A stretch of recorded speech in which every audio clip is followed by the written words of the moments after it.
Coming up today on LinkedIn News Live, Bon Appétit is one of the nation's top food magazines, and now there's a woman of color at the helm. We're chatting with editor-in-chief Donna Davis about her efforts at the publication. Plus, March Madness is here, how the NCAA is prepping for a pandemic tournament. All that coming up next.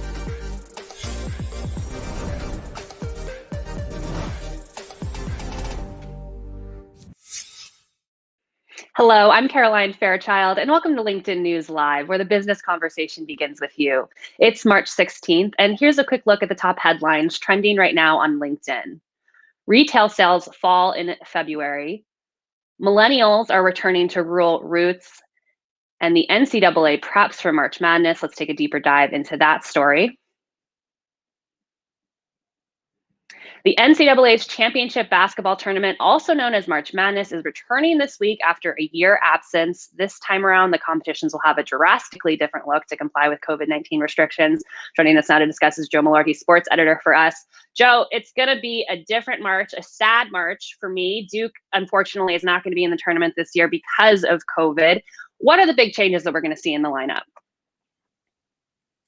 Right. Well, every given year, you're used to seeing this tournament being played out over a different amount of regions across the United States. This year, the big difference is that the men's tournament will be taking place in one region, that is the greater Indianapolis area, in 6 venues, and the women's tournament will be taking place in San Antonio among 3 venues. And so there are 68 teams, 60 plus teams in each case, descending upon one metropolitan area for these games to be played across the next month, beginning this Thursday. And bringing everyone to one location, it's kind of counterintuitive to me, right? It's almost the opposite of social distancing. So why is this a safer way to make sure that the tournament can go on safely? The reason that they're having them in one area is because there is a greater chance, and this is the way that they see it, a greater chance to have a controlled environment, or at least halfway towards a bubble situation. So the NCAA is putting different rules in place to control that environment, like daily testing, like mandating that these teams have 7 straight days of negative tests before being able to travel with teams to these venues, like limiting the crowds while they're there. So it's being able, or putting themselves in a position to have as much control as possible while trying to fulfill their commitment to put on this tournament, which is hugely important to the whole college athletic sports apparatus. And of course, these are rules and regulations that they've been following throughout the season. Are there any extra safety precautions that they're going into March Madness with? Right. So it really is the daily testing, the 7-day requirement, and also the extra rule, or another rule that we haven't seen in the past, is that some of these teams will be allowed to play as long as they have 5 eligible players. Again, to be able to continue with the tournament. We haven't seen that in the past. I mean, just last week, we saw both, again, your alma mater, Duke, and Virginia have to exit their conference tournaments after having negative tests. The situation might be a little different here. But again, the most stringent measures they're taking now is the daily testing there, and the requirement for teams to even travel to Indianapolis in the first place. And of course, you mentioned Duke not being able to participate in the tournament, which means so much to alums like me, but there's a lot of stake financially for these teams as well. Talk to us a little bit about that. What happens to these schools who aren't competing right now? Right. So the NCAA's basketball tournaments are the cash cow for the association. Every single year it brings in over $800 million in revenue, and that's because of the massive contract that the tournament has with CBS and the network of Turner channels. And the basic idea of the tournament is that the games have to be going on so that the networks themselves are able to advertise, and the NCAA fulfills its part by putting on the tournament. The revenue that's brought in from the tournament is then able to be distributed among the schools, and then also fund the non-revenue yielding sports as well. So it's an event that's big for not only the schools that are participating, but all of the NCAA's member schools as well. We're talking schools that don't even participate in the tournament, and also sports that have nothing to do with basketball as well. All right, Joe. Well, as we've mentioned, I'm looking for a team to root for. So who do you have in the men's tournament, and who do you have in the women's tournament? So because I need someone to watch for. Listen, Duke is not there for the first time in a long time, but Rutgers is there for the first time after decades, and you can already guess who I'm rooting for in that case. All right. Well, I'll be rooting for Rutgers for I think the first time in our collegial relationship, we'll be rooting for the same team moving into March. Joe, as always, thanks for joining us on LinkedIn News Live. Thank you. That was Joe Millard. He covers sports for us here at LinkedIn. And you can catch more stories like these in the news module to the right of your LinkedIn feed. Or if you're in mobile, you can click into that search box. Bon Appetit is a 64-year-old publication bringing us food, recipes, and changing the way that we all think about the culinary world. This past fall, Donna Davis took over as editor-in-chief of the magazine, becoming the first woman of color to run it. She joins us now for our series, Conversations for Change, to discuss her journey and her plans for the publication. Dawn, welcome to LinkedIn News Live. Caroline, thank you for having me here. I'm so excited to talk to you about more than just the salmon recipe that my husband is making off of your recommendation for dinner, but about your plans for Bon Appetit. Your career journey is one that is just so interesting to me. You started on Wall Street and then went into publication. What brought you into the world of books? So I went to Wall Street because when I graduated from college, it was a safe and exciting place to go for someone like me who grew up, really no one in my family had worked on Wall Street. But I quickly realized once I got there that it was not going to be soul fulfilling for me. And I took a couple of cooking classes and, tried to immerse myself in the world of arts in New York. And then when the 2-year program ended, everyone was going to law school or business school. And I had to have a moment with myself and just thought, I don't know yet what I want to do. I was lucky enough to get a scholarship to go study anywhere where I could design a program. And I chose Nigeria and sat next to a publisher on the plane. And I just had this light bulb moment, like you get paid to read books. As an only child, I loved reading books. And I thought, what an amazing job. And that's what led me to book publications and book publishing. Wow, just sitting next to a publisher on the way to Nigeria changed your entire career path. And I feel like a lot of members who are joining us in the stream right now, that takes a lot of courage to do that. A lot of people start on one career journey and they kind of just stay there because of the safety. So where did you get the courage to say, hey, I want to take this pivot?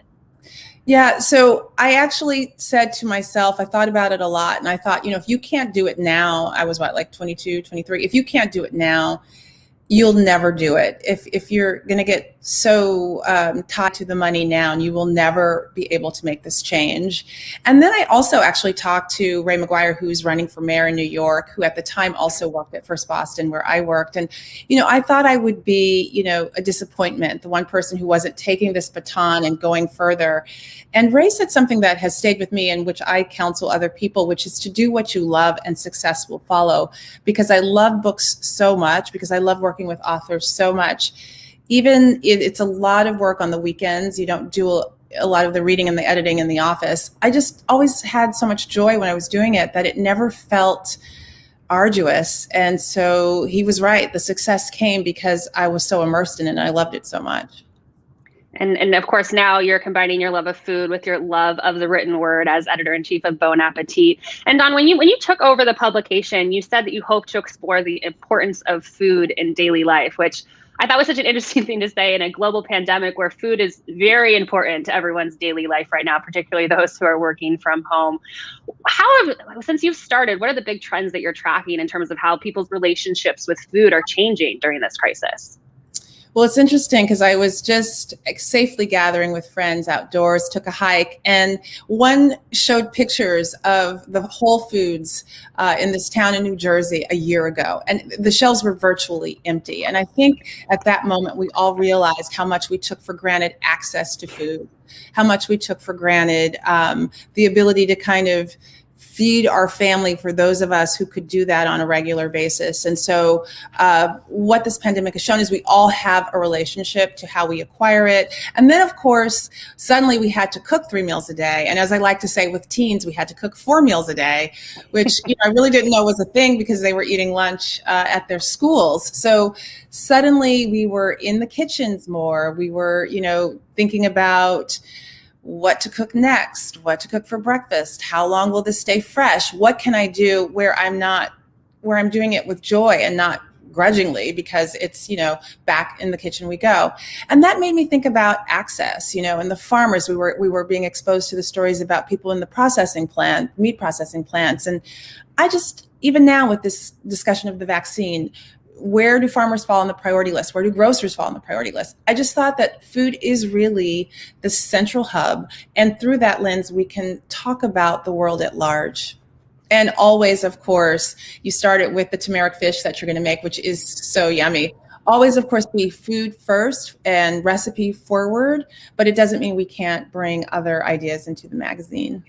And you have plans to bring in a whole slew of new ideas to the magazine, I'm sure. And you have a track record in your career of going out and making sure that you're representing underrepresented voices. I'm curious what your plans are there in terms of making sure that the food that you are representing in the magazine is responsive to just how many plethora of different cuisines there are that we could be representing in your pages. Yeah, so I think, I work with a team, and that team includes people on the print side, people on the digital side, and people in the kitchen. And so Chris Morocco, our test kitchen director, and I, we're always having conversations about, recipe contributors. I want them, and he wants them, to come from a variety of backgrounds, but also importantly, not to limit because you're from this background, you can only make this kind of food. Because you're Filipinx, you can only make Filipino food. It's just not part of our vocabulary. So we want to broaden who contributes to the recipes and also to the storytelling. So I have people from a diverse background. Some writers that I'd worked with previously in my publishing jobs have been keen and supportive, and they're already making contributions in terms of our articles. So it's actually, I think I started at the moment where the world is ripe for it and our audience is ripe for it. And it's going really well. It's great. Donna, I'm going to say hello to some members who are joining us in the stream right now. We have Tatiana from Ukraine, Tanya from Florida, Norma from New York, and Teddy from Germany. Thanks for joining us on LinkedIn News Live. I'm here with Donna Davis. She's the editor-in-chief of Bon Appétit. If you have any questions about her career, she moved from Wall Street to publishing to now being the editor-in-chief of Bon Appétit, or any salmon tips about how to cook salmon, we can also hit on those too. Dawn has a plethora of information. So let us know what questions you have for Dawn, and we'll get to those today in the show.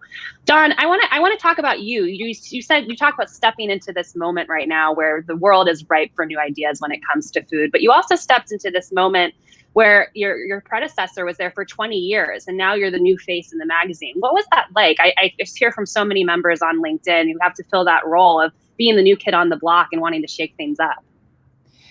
Yeah, no, I think it's a delicate dance. I want to be respectful and I want to listen. They've been there longer. They have some institutional memory of what went right and what went wrong. They have ideas of their own, and I want to be respectful. So I'm both trying to shake things up, but also to be respectful and listen. So I've instituted some changes. I introduced 2 new columns right away. One is called The Dream Dinner Party, where I'm asking prominent figures in public life, who would they have at their ideal dinner party, and what would they serve, and would they cook, or would it be at a restaurant? Is it catered? Is it casual? And I think that's a nice insight into someone's personality. And then I also have a column where we have writers talk about those emotional moments that happen at the dinner table. So one is a woman named Nadia Osuwu, who writes about, her mother left her when she was young. And when they reunited, her mother made her this Armenian rice dish and said, "Don't you remember this?" And it was that sense of memory and connection through food. So I'm at the same time putting my stamp on it, but being respectful and also getting to know what our audience wants and listening. Well, that begs the natural question. Your dream dinner party, what does it look like? Break it down for us. My dream dinner party, it's funny. I was looking back at pictures, and my dream dinner party happened for my 50th birthday. A lot of friends had come into town. We did it outside. It was joyful, and it had, foods that I knew people love, but that were, it was casual, delicious food. Food was first and foremost. Some friends I'd gone camping with 15 years ago, and we roasted lamb chops out in the open with wild sage that we collected, and roasted sweet potatoes. And some friends, when we were young and broke, we would make, a pot of black beans and sweet potato pie, and, of course, yummy vegetables from the summer. So that's what my dream dinner party looks like. Good friends that I've known and cherished, and everyone really comfortable. And of course, an icy salted margarita. That sounds delicious. I can't actually remember the last time I had a margarita. That sounds amazing right now. Donna, change that. Don, I thought about you yesterday, actually, because I was reading an interview in the Wall Street Journal with Melody Hobson, who just took over as chairwoman of Starbucks. And you're the first Black woman to be editor-in-chief at Bon Appetit. And I actually want to bring up something that Melody said in that interview in the Wall Street Journal. She said, I have this friend who says being the first or only Black anything is a proud and lonely walk. I'm ecstatic, but I understand the importance of it. Being the first is challenging, and Melody talks about this here. I wanted to get your take on this quote. Does it resonate with you? It does resonate. And what I would say is it's also, you feel like you're under the microscope in a way that perhaps, you might not be if you weren't the first Black this or that. So definitely, I've said this before, you also feel the weight of not disappointing, because if I don't succeed, you feel like it will rebound to others behind you. So there is additional pressure. But there's also extra pride when you get it right. So, for instance, when I took over a publishing house called Amistad, I became the editorial director, and I knew people were watching to see if I was ready. But when we got our first Pulitzer very early on, I felt like I was opening doors for others behind me as well. So, lots of pressure, but also opportunities for some tremendous pride when you stick the landing. Well, you've certainly stuck a lot of landings in your career, Dawn. And talk to me a little bit more about that pride that you feel when you do see more women being the first to do something, or people looking like you in your industry. Do you see signs of this changing? And perhaps it won't be a headline the next time that it's the first someone to be the Black woman who's the first to do this. Like, are we seeing more progress here? So I come from book publishing, which has been cyclical. There have been Black imprints, and then they've closed them. And now, if you've paid attention, and I'm sure you have, you'll see a lot of Black people getting their own imprints, or getting elevated, or running their own, a major house. So I certainly hope that this is we're here to stay. I think we are, because social media has allowed a lot of authors to be successful and kind of create their own media strategy, if you will, their own publicity strategy, if you will. So they don't have to rely on, it used to be when I was coming of age, if the New Yorker and NPR and People Magazine gave you the kudos, then you had a pathway to success. Now authors can create their own opportunities through social media to some extent. And so it's broadened the way we define success. And as a result, diverse books have a shot that really they didn't have when I started in the industry. So I do think that will create permanent, I'm optimistic that will create permanent change, but we've seen the cycle before, and I'm have to be cautiously optimistic. Right. Well, fewer gatekeepers when there's social media. You can get the word out about your book in a variety of different ways now. And of course, Don, you're taking over Bon Appetit during a movement right now in this country against systemic racism. And we just see so many conversations on LinkedIn where, for the first time, colleagues are talking to each other about systemic racism, about bias in the workplace. I'm curious how you navigate those conversations with your team. So I, started in November, and what we try to do in the hires that we've made is hire diversely. We try to have an open door policy. I have hours open where the team can come to me if something happens or if they want to talk. I've had people say to me, I specifically took this job because I wanted to work with someone who looked like you, that was important. And so that is the opening. I think the tough part will be just making sure that they feel, not the tough part, but the work to do. It's easy to say it, but the work to do is right. Things will come up. It's a complicated world. And do we create an environment where they feel comfortable and where we're able to listen, judge fairly, provide opportunity fairly, and create a kind of robust and fun working environment? Speaking of that comfortable environment, I'm curious, for a leader like yourself, whether it's a virtual newsroom or it's the actual newsroom that you're walking through, what are the signs that you're looking for to make sure that work is actually being done and it's not just lip service, as you said? So I'm looking for communication. I'm looking for people to feel comfortable. I'm looking for mentorship opportunities. So, you bring people into the door, but then how do you help them kind of elevate themselves and move on? I know that Condé Nast is creating mentorship opportunities so that we can retain and, long-term career planning, and also just really great product. I've always thought, put your head down and do the work and let the work to some extent speak for itself, and new opportunities will be created. So, that's what my philosophy is. And I also, I've said this elsewhere, I'm on a listening tour. I've been there 4 months and change. We brought in new people, and I'm still listening. I'm still listening to the people who've been there already, but at the same time, trying to put my imprint on. So it is a work in progress for sure. Well, and also you're not just listening, you're doing work as well. I actually want to bring up the first cover of the magazine that you edited. Let's bring that up right now. Mm-hmm. This is a beautiful cover, Dawn. I love this. What are we looking at here? And what's for lunch? It's the question I feel like that's on everyone's mind right now in the pandemic.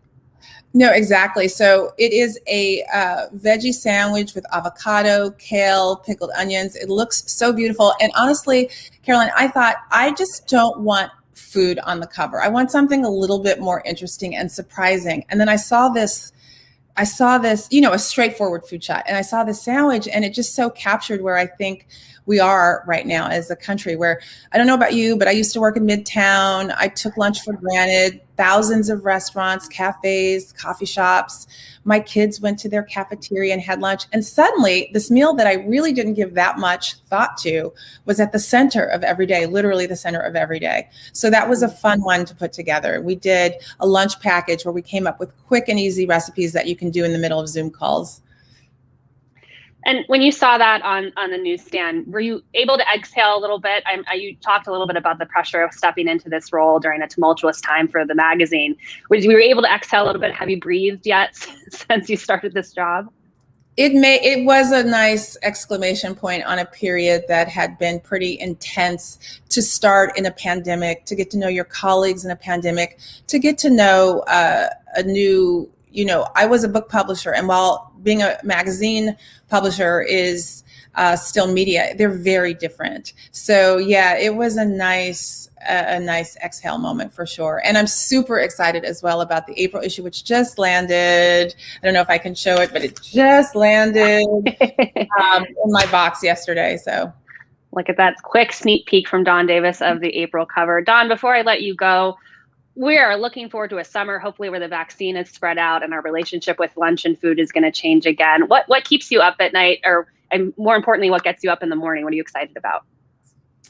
I feel optimistic, and the latest in the news is that we shall be able to gather again in 4th of July safely. So in terms of the magazine and editorial, we're talking about, quick recipes. We've been cooking for over a year that will allow us to make delicious meals, but also get out and enjoy the great outdoors. I'm optimistic about the vaccines and about, our ability to gather again. And, what keeps me up at night is, learning and to continue to learn from the people that have come before me. Jessica Harris, culinary historian, Tony Tipton Martin, who I'm also talking to tonight, culinary historian, to really learn from those who came before me, and in terms of culinary history, and to take what I know about storytelling from a book publishing career and create a product that people are excited about and return to month by month. Well done. I'm certainly excited about it, and I can see many members joining us in the stream who are excited for that as well. Thank you so much. You're such an inspiration. Thank you so much for joining us on LinkedIn News Live.